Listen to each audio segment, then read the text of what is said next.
প্রিয় দর্শক, আমি এই মুহূর্তে দাঁড়িয়ে আছি নাটোর জেলা বড়িগ্রাম উপজেলার বনপাড়া পৌরসভা ৭ নং ওয়ার্ড হারোয়া মধ্যপাড়াতে।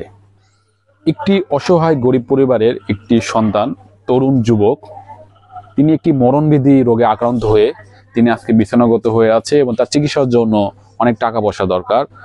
তিনি ঠিকভাবে আসলে হাঁটতে অনেক কষ্ট হচ্ছে, চলাচলে অনেক কষ্ট। বিভিন্ন চিকিৎসার জন্য তিনি ধীরে ধীরে আস্তে আস্তে তার শরীর সবকিছুই ধীরে ধীরে মানে মরণবিধি যে রোগটা হয়েছে সেই রোগে তিনি আসলে মৃত্যুর কোলে ঢলে পড়ছেন। আমরা চাই এই অসহায় পরিবারের পাশে তার চিকিৎসার জন্য ইতিমধ্যে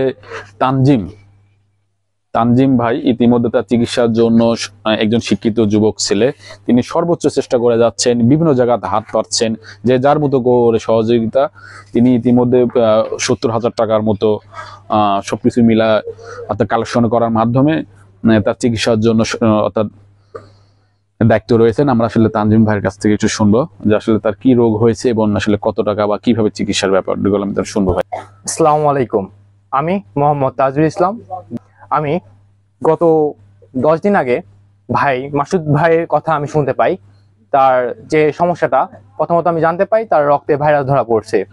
আমি জানি কিছুদিন আগেও মুরাদ নামে একটা ছেলে মহিষভাঙ্গার, সেই ছেলেটাও রক্তে ভাইরাস হয়ে সে রাজশাহী মেডিকেলে মৃত্যুবরণ করেছে।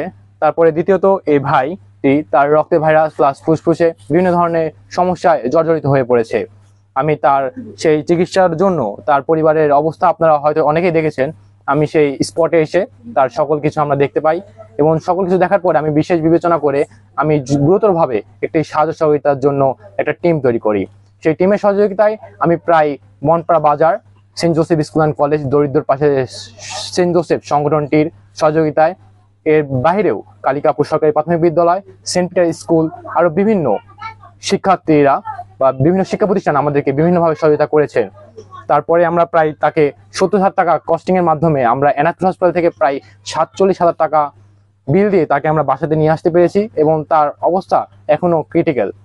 সে এখনো তার ভাইরাস সংক্রমণ হওয়ার সংক্রমিত রয়েছে।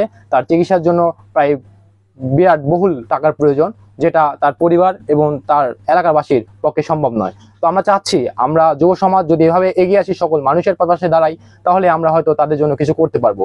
তো আমি চাই শুধু আমি নই, আপনারাও সকলেই এর পাশে দাঁড়ান এবং এদেরকে আর্থিকভাবে সহযোগিতা করুন। সকলকে আমি ধন্যবাদ। আসসালামু আলাইকুম।